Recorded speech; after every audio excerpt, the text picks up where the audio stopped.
네, 여러분 안녕하십니까. 트렌드 핫 이슈 조영구입니다. 새 학기가 시작되는 3월입니다. 설렘 가득한 여러분의 마음에 활력을 오늘도 불어 넣어드리겠습니다. 지금부터 트렌드 핫 이슈 출발합니다.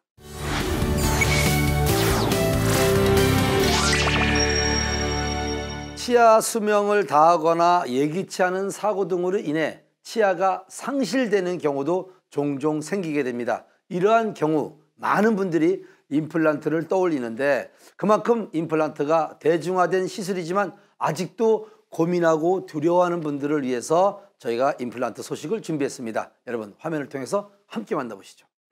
치아가 사라지면 삶의 질이 떨어지기 마련이죠. 이러한 상황을 극복하기 위해 현대의학에서는 임플란트라는 것을 만들었습니다. 임플란트란 무엇인지, 식립할 때 주의할 점은 없는지 자세히 알아보는 시간을 마련했습니다. 노화 혹은 사고 등으로 치아가 상실됐을 경우 당황스러울 것입니다. 다행히 의학의 발전으로 상실된 치아를 대신할 수 있는 것들이 등장하고 있는데요. 대표적인 것이 바로 임플란트입니다. 치아의 기능적인 면에서 봤을 때는 씹는 저작, 그다음에 외모적인 그런 심미적인 부분, 그다음에 발음 이렇게 여러 가지 좀 이제 큰 역할들을 하고 있는데 이러한 기능들을 가장 잘 재건을 해줄 수 있는 게 임플란트 시술이라고 할 수 있죠. 임플란트의 경우 자연 치아와 가장 유사한 생김새와 기능성을 가진 치료법입니다. 치아가 상실되면서 생길 수 있는 음식을 씹는 기능과 발음 기능을 보완하고 외모적인 부분에서도 떨어진 자신감을 채울 수 있는 치료법이죠. 덕분에 치아가 상실된 사람들을 중심으로 임플란트가 큰 관심을 받고 대중화되면서 그 기술 역시 발전하고 있습니다. 전체 임플란트의 종류를 이제 따져보자면 임플란트 틀니, 절반만 심고 완성하는 매직포, 그다음에 통상적으로 전체를 다 심어드리는 일반적인 전체 임플란트 시술. 크게 이렇게 세 가지로 생각을 하시면 돼요. 과거에는 잇몸을 넓게 절개한 뒤 임플란트를 식립해왔지만 최근에는 임플란트 시술의 발달로 위치, 각도, 깊이 등에 맞게 식립하기에 잇몸 절개를 최소화할 수 있답니다. 그러다 보니 출혈, 통증, 붓기 등이 적어 빠른 회복을 기대할 수 있다고요. 하지만 이러한 임플란트도 모든 사람이 진행할 수 있는 것은 아니라는데요. OX 질문을 통해 자세히 알아봤습니다.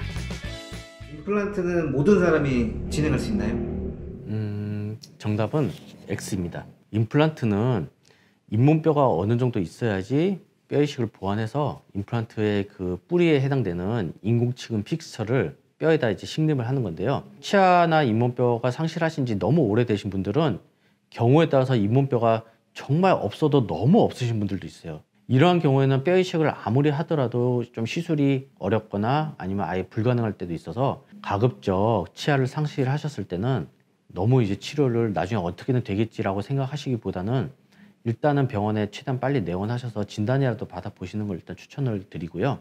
전신질환이 있으시다면 임플란트와 보류 또는 불가능할 수도 있는데요. 반드시 이제 본인의 가지고 계신 만성질환을, 이제 전신질환을 잘 파악을 하시고 협진이 이루어질 수 있도록 협의를 거쳐서 진행을 하시는 것이 제일 안전한 방법입니다. 틀니를 착용한 사람도 임플란트가 가능한가요? 일단 정답은 세모입니다. 치아가 빠지게 되면 이 치아를 잡아주고 있던 치조골이라고 하는데 이 잇몸뼈도 점점 퇴축이 일어납니다. 거기다가 이제 틀니를 더 쓰시고 되게 되면 잇몸뼈가 점점 눌리면서 잇몸뼈의 퇴축이 점점 일어나요. 그래서 시간이 지나면 지날수록 뼈가 굉장히 많이 없으신 상태로 병원을 오시는 경우가 대부분입니다. 하지만 기술적으로 또 뼈 이식 보완을 통해서 대부분의 경우는 임플란트 시술이 가능하거든요. 그리고 임플란트 시술이 불가능한 부분이 있더라도 임플란트를 심을 수 있는 부분을 통해서 이 전체 임플란트를 해드릴 수 있는 방법들이 있어요.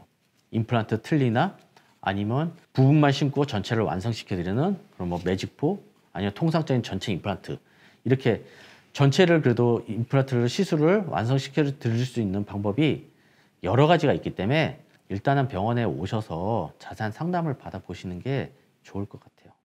정확도가 높은 임플란트 시술을 했더라도 청결한 구강을 유지해야 오랫동안 사용할 수 있다는 사실. 보다 자세한 이야기 스튜디오에서 이어집니다.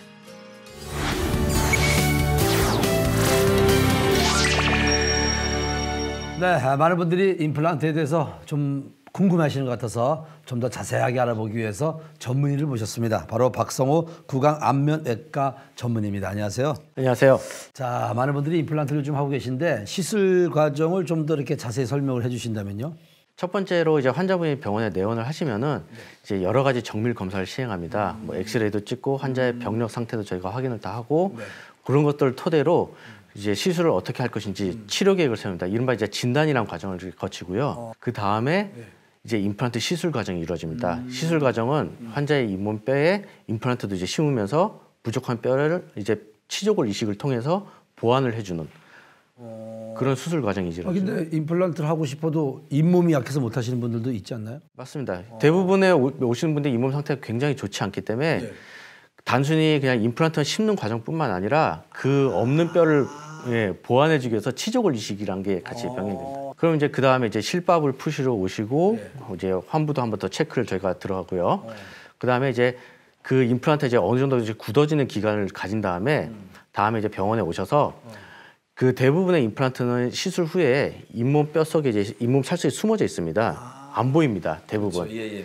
근데 이제 나중에 이제 본을 뜨고 치아를 끼기 위해서는 잇몸 밖으로 임플란트가 보이게끔 노출시키는 작업을 하는데 그걸 이제 간단하게 2차 수술이라고 이루어집니다. 2차 수술을 하고 나서는 이제 구강 내로 임플란트가 일부분이 이제 보이기 때문에 그 상태로 본을 뜨고 환자분의 개개인에 맞는 치아를 제작해서 저희가 준비를 합니다. 그래서 그 다음에 오시면 그 치아를 껴드리고 마지막에 교합, 이가 잘 물리신지 확인을 해드리고 치료는 마무리하게 됩니다. 임플란트도 어떤 생활 수칙을 잘 지키면 오래 쓸 수 있겠네요. 당연하죠. 임플란트도 시술을 한번 받으시고 관리를 잘 하신 분들은 그냥 평생 계속 쓰신 분들도 많고요. 관리가 잘 안 되신 분들은 생각보다 가끔씩 이제 오래 못 쓰신 경우도 염증이 생긴다든가 그런 생각도 가끔 있습니다. 아주 정말 제가 단도직입적으로 묻겠습니다. 너튜브 같은 거 보면 임플란트 말도 안 되는 가격으로 올라오는데 저는 좀 임플란트를 이렇게 싸게 하는 건가? 그게 어떻게 되는 겁니까? 일단은 요즘에 이제 광고가 너무 치열하다 보니까 단순히 이제 수가로만 광고를 내세우는 경우도 굉장히 많습니다. 근데 이런 것들에 너무 현혹되시면 안 되고요. 제대로 된 이제 시술 과정과 이제 올바른 병원인지 잘 확인을 하고 받으시는 게 중요한데 단순히 이제 수가만 낮다고 찾아가시면은 이제 경험이 없는 전문의나 아니면 그 병원이 나중에 적은 수가로 인해서 경영난에 빠져서 치과가 없어진 경우도 대다수입니다. 그렇군요. 임플란트를 하는 것도 중요하지만 계속 관리도 해야 되고 그것도 AS도 받아야 되고 그래서 그 치과 병원이 오래오래 있는 것이 또 굉장히 중요합니다. 가격이 싼 곳만 찾는 게 아니라 정말 안전하고 그리고 오랫동안 내가 치료받을 수 있는 그런 병원을 선택해야 된다는 이야기예요. 맞습니다. 시술이 마치고서도 계속 관리를 받을 수 있는 병원을 찾아가셔야 돼요. 원래 임플란트 한 번 하면 끝나는 거 아닙니까? 아닙니다. 계속 지속적으로 우리 자동차처럼 생각하시면 돼요. 자동차가 1년에 한 번씩 계속 저희도 뭐 무슨 각종 오일들 다 갈고 정기 점검을 받듯이 치아도 꼭 치과에 반드시 내원하셔서 정기적으로 관리를 받으셔야지 오래오래 쓰실 수 있습니다. 자, 오늘 임플란트에 관해서 궁금해하신 분들에게 도움이 됐을 거라고 생각합니다. 박성호 구강안면외과 전문의와 함께했습니다. 감사합니다. 감사합니다.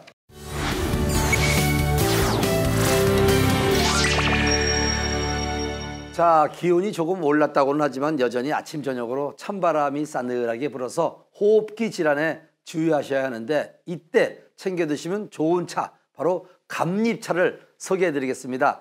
감잎에는요 비타민 A와 그리고 비타민 C가 풍부해서 감기를 예방하는 데 도움이 된다고 하니까 감잎차 많이 드셔서 환절기 잘 이겨내시기 바랍니다. 트렌드와 이슈는 더 좋은 정보로 여러분들과 다음 시간에 찾아뵙겠습니다. 감사합니다.